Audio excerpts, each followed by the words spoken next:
Bonjour, je me présente Guillaume Légaré-Breton, je suis propriétaire de Filtre Plus, une compagnie qui a été fondée en 1982. Filtre Plus, c'est une compagnie qui est spécialisée en climatisation, ventilation, chauffage, déshumidification, qualité d'air, secteur résidentiel, commercial, industriel et institutionnel.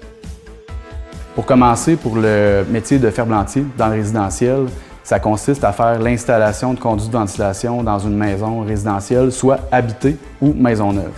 Quand on fait de la maison habitée, on va démonter l'ancienne fournaise pour remplacer l'équipement de fournaise.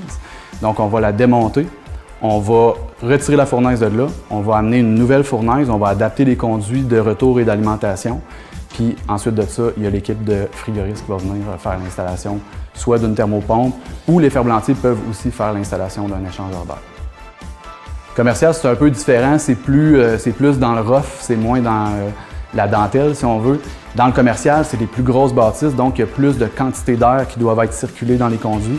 C'est des plus gros conduits, c'est des jobs qui durent sur plus longtemps. Donc, c'est des chantiers que le technicien va se présenter sur place régulièrement, plus d'une journée. Donc, dans le commercial, tu restes plus longtemps, puis c'est des plus gros chantiers, puis c'est de plus grande envergure, évidemment. Un bon ferblantier, je te dirais que c'est quelqu'un qui est très manuel. À la base, il faut être manuel. C'est quelqu'un qui est minutieux parce que c'est dans le détail, il faut bien calculer, il faut bien mesurer. On n'a pas le droit trop à l'erreur. C'est des conduits en métal, rigide. Il n'y a pas un pouce de plus qu'on peut se permettre. Donc, c'est vraiment, il faut être précis dans ce qu'on fait. Puis ça demande beaucoup de dextérité, l'utilisation des outils. Quelqu'un qui aime aussi être avec les autres, interagir avec d'autres corps de métier sur les chantiers. Bien, c'est une job qui est très manuelle, fait qu'il n'y a pas une journée qu'on ne bouge pas, qu'on ne va pas ramasser des équipements, on force, on se tient en forme en même temps, c'est bon pour le corps. Écoute, il y a beaucoup de personnes que ça devient des amis aussi. Il y a ce côté-là aussi, l'aspect communication qui est le fun.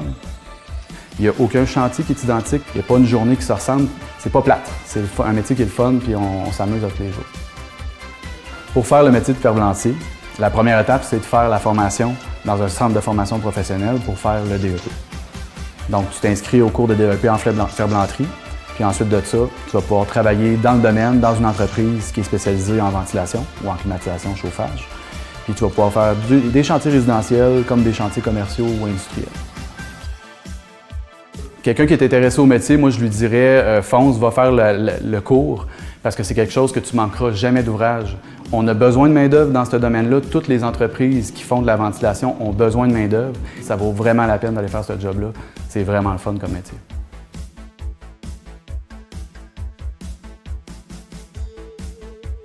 Bonjour, mon nom est Sophie Tremblay. Je travaille pour Filtre Plus depuis 10 ans. C'est moi qui s'occupe du département de nettoyage de conduits de ventilation. Dans ce département-là, on a beaucoup de travail. C'est un domaine très en évolution parce que les gens sont beaucoup à l'affût du nettoyage de leurs conduits à l'intérieur de leur maison pour la qualité d'air. Les personnes qui vont faire le nettoyage de conduits de ventilation vont le faire après que le ferblantier est passé. Et on va aller nettoyer les conduits de ventilation du client résidentiel ou même ça pourrait être commercial. Nous, notre technique de nettoyage est en succion, en pulsion et en friction. On va mettre le système en succion, c'est qu'on va boucher tous les conduits de ventilation pour pas qu'il y ait d'air qui passe. Ensuite de ça, on installe une machine qui fait une aspiration, qui tire 5000 CFM. Ça, on va installer ça dans le dernier conduit qui se rend dans la fournaise pour pouvoir aller aspirer toutes les particules qu'il peut y avoir à l'intérieur des conduits. Cette formation-là se fait en entreprise. Il y a quelques cours à Montréal qui se donnent pour le domaine de nettoyage de conduits de ventilation. Moi, ce que je pourrais dire aux futures personnes qui aimeraient se joindre à une équipe de nettoyage, il y a beaucoup de choses à apprendre sur le domaine de la ventilation. Ça peut être très intéressant, il y a beaucoup c'est très volubile, on peut faire beaucoup de choses différentes, on s'ennuie jamais.